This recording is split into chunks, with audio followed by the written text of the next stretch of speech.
علیکم، میں ہوں عائشہ ناز پاک عوام نیوز کے ساتھ۔ اس وقت میں موجود ہوں عاقب عمران ایڈوکیٹ کے ساتھ۔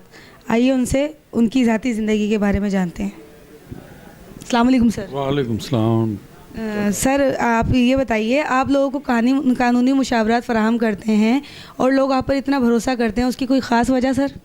اس کی خاص وجہ میرا بائی پروفیشن ہے۔ ظاہر بات ہے بائی پروفیشن میں ایک ایڈوکیٹ ہوں۔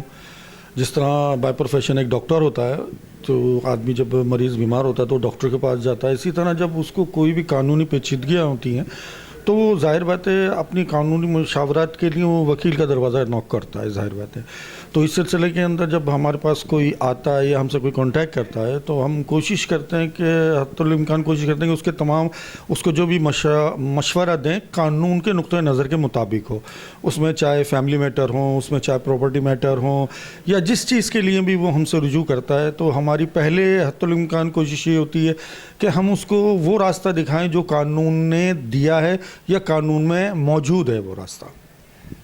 اچھا، تو سر آپ مجھے یہ بتائیے کہ آپ کا فیملی کیسز میں کیا کردار رہا ہے؟ فیملی کیسز میں یہ ہوتا ہے عموماً آج کل سلسلہ یہ ہے کہ بہت زیادہ ڈائیورس کے کیسز اور خلا کے کیسز بہت زیادہ عام ہوتے چلے جا رہے ہیں۔ اس کے اندر سب سے زیادہ موبائل اور اس چیز کا رول بہت زیادہ ہے، اس وجہ سے کہ دونوں کی ذہنی ہم آہنگی ہوتی نہیں اور دونوں شادی کے فوراً بعد ہی کم عرصے کے اندر ہی ایک دوسرے سے لڑ بیٹھتے ہیں اور کچھ ایسی کنکلوژن ان لوگوں میں آ جاتی ہے کہ جو سالو نہیں کی جا سکتی، تو پھر وہ جب ہمارے پاس آتے ہیں تو ہم انہیں بتاتے ہیں کہ یہ مسئلہ اس طریقے سے حل ہو جائے گا۔ کچھ مفتیان صاحب ان کو بھی ہیلپ کرتے ہیں اور پھر جب ہمارے پاس آتے ہیں تو ہم حتی الامکان کوشش کرتے ہیں کہ کسی کا گھر ختم نہ ہو اتنی جلدی۔ تو جب بھی وہ میرے چیمبر میں آتا ہے، کوئی بھی لیڈیز آتی ہے یا کوئی جینٹس آتا ہے یا کوئی بھی مرد آتا ہے وہ اس بارے میں پوچھتا ہے تو ہم ان کو دونوں کو بلا کے کوشش کرتے ہیں کہ پہلے ہم ان کی آربیٹریشن کروا دیں، ان کو ملا دیں، ان کو باہمی سالس کے ذریعے ان کا گھر ختم ہونے سے بچانے کے لیے حتی الامکان کوشش کرتے ہیں۔ جب وہ آخری لاسٹ اینڈ فائنل ہو جاتا ہے کہ ان میں سے کوئی ایک بھی نہیں سمجھتا تو پھر ہم انہیں کورٹ کی طرف لے کے جاتے ہیں۔ آدھے دن کوشش یہی ہوتی ہے ہماری کہ ہم انہیں سمجھائیں کہ شادی کرنا آسان کام نہیں ہے اور ڈائیورس اور طلاق یہ معاشرے میں ایک بہت غلط چیز بیداری ہو رہی ہے۔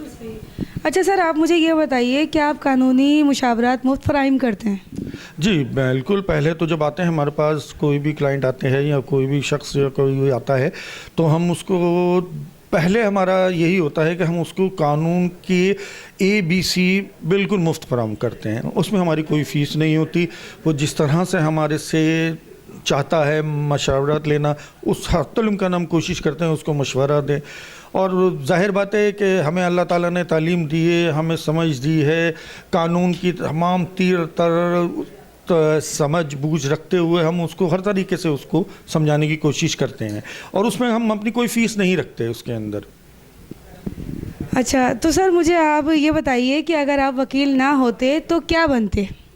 وکیل اگر میں نہ ہوتا، لیکن بچپن سے مجھے شوق ہی وکالت کا تھا، لیکن اگر قسمت لے جاتی اگر میں وکیل نہ بن سکتا تو میں ایک سوشل ورکر ہوتا کہ انسانیت کی خدمت کرنا، لوگوں کی خدمت کرنا، یا کچھ نہیں تو ان کو کسی طریقے سے کوئی بھی مشورے دینا، کچھ اس طرح کا کوئی کام ہی کرتا، کیونکہ زیادہ تر میرا مینٹلٹی میری یہی تھی کہ دنیا کے اندر یا جب آئے ہیں تو کچھ کر کے ہی جانا ہے، تو پیسہ تو ہر کوئی کماتا ہے، ہر طریقے سے کمایا جاتا ہے۔ اب اس پروفیشن میں آ کے میں زیادہ انسانیت کی اور لوگوں کی خدمت کر پاتا ہوں، کیونکہ پیسہ کمانے کے لیے آدمی ہر طریقے سے کاروبار بھی کر سکتا ہے، ہر چیز کر سکتا ہے، لیکن جب انسان کسی کی خدمت کرنے کے لیے جاتا ہے نا تو اس کو اس طرح کو پروفیشن اپنانا پڑتا ہے اس کو اس چیز کی۔ اچھا، تو سر نئی نسلوں کے نوجوانوں کے لیے کوئی خاص پیغام دینا چاہتے ہیں؟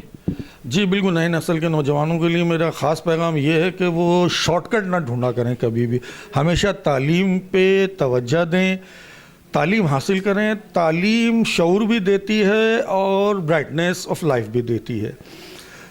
دیکھیں جتنا آدمی کا دماغ کھلے گا، جتنا شعور آئے گا تعلیم کے بعد، وہ اتنا ہی ایک نوجوان ترقی کی طرف جائے گا اور اپنے لیے خود چوائس کرے گا کہ اس کو فیوچر میں کیا کرنا ہے۔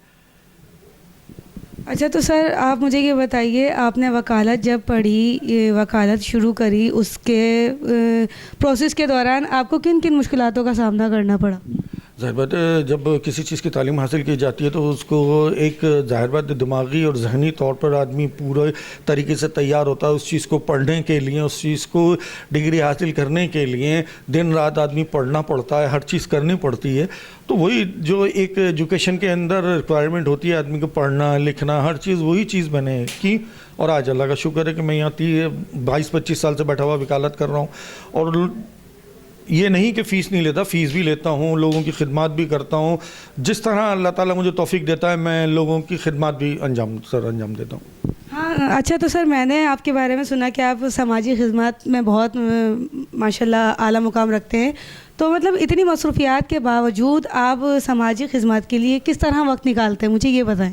وقت میرا اسی پروفیشن کے اندر میرا وقت نکل جاتا ہے کیونکہ ہر کوئی جو ہوتا ہے امیر نہیں ہوتا یا ہر کوئی وکیل کی فیس دینے کے قابل نہیں ہوتا. اس کے اندر ہم یہ کر لیتے ہیں کہ جہاں ہم نے 10 روپے لینے ہوتے ہیں وہاں 1-2 روپے میں کر لیتے ہیں، فیس کے ذریعے ان کا کام اور کیس کر دیتے ہیں یا ان کی مشکلات کو دور کرنے کی یا کروانے کی کوشش کرتے ہیں.